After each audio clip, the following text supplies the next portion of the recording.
everyone, it is Jillian here from Connections Early Years Family Center, and it is time to do our Friday outdoor learning video. So it is still snowy. We've had a couple weeks of good snow.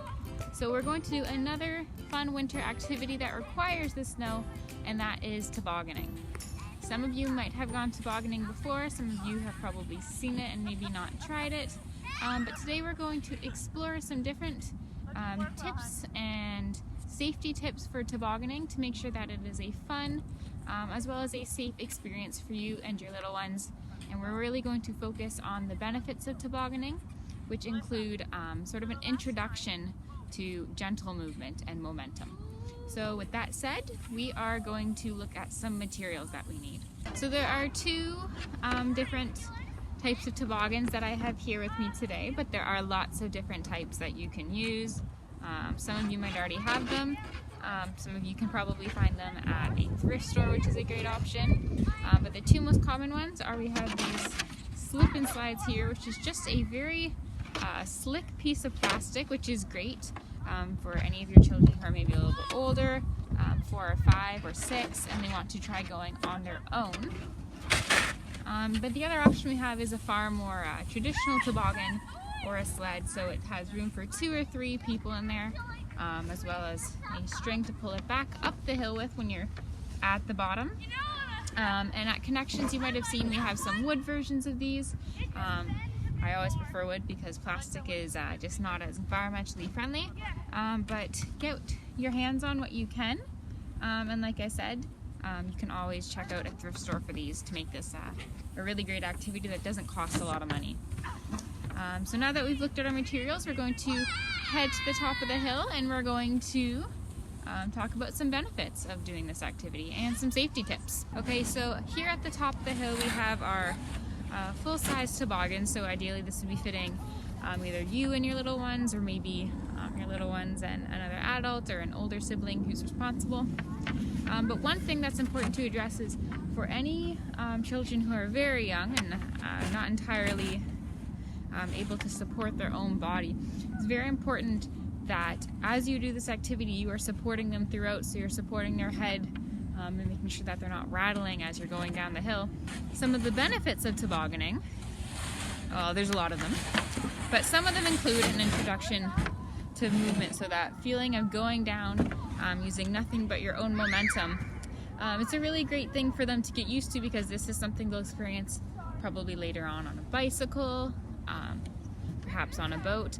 Again, they get it in a car as well, but it's a lot faster. It's not as easy for them to really think about or kind of internalize that experience, which is what being outdoors is all about, is learning through experience.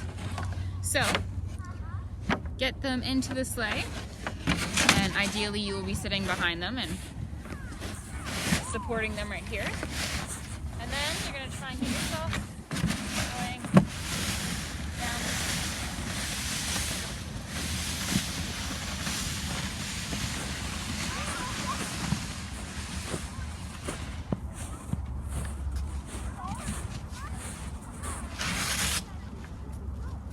I apparently need to find a better hill because this one's not quite steep enough to take someone with my weight down it with a lot of momentum.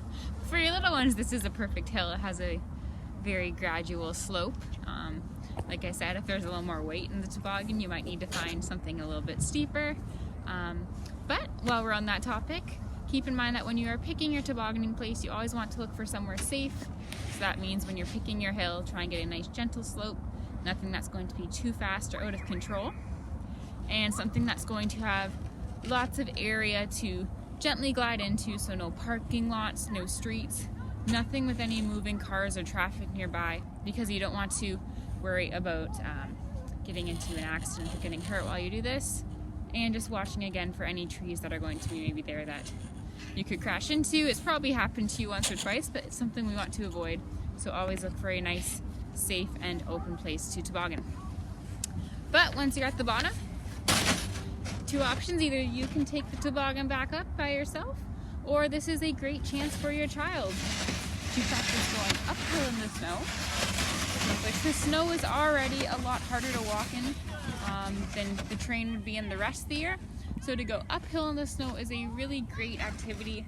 It's often so much more work than going down the hill.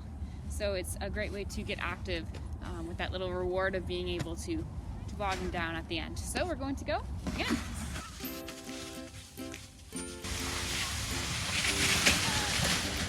I'm definitely too big for this.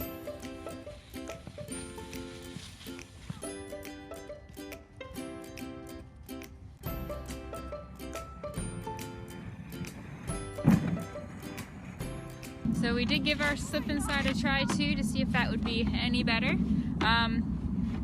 Still could use a little more speed, but it's another great activity for your children to try these because it's not a very big sort of object, so you have to really be spatially aware and practice keeping your body tight and really being coordinated in your movements to get down the hill, staying on your slip and slide, which again would be greater on maybe a little bit of a steeper hill for someone of my size, but for your little ones this would have been the perfect hill. They're a little bit lighter than I am for sure, so you would see some great momentum, and even if you're not getting the fastest toboggan ride out of it, again it's great exercise running up and down.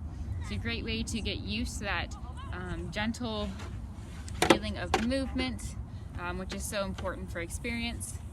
And it's also just a great way to get out and enjoy the snow and try something new and very iconic to our northern culture. So please give it a try. So that is it for our Friday video. Like I said, hopefully you will join us next week when we try a new video on outdoor learning, and we'll see what the weather looks like, because it could be completely different or be just as snowy as ever. But like I said, I hope you give it a try. It's lots of fun. If you do have any fun stories or pictures you'd like to share with us, we're on Facebook, Twitter, Instagram. Reach out to us and tell us how it went, because I hope you guys all give it a try. So again, thank you for connecting with us, and we'll see you next week.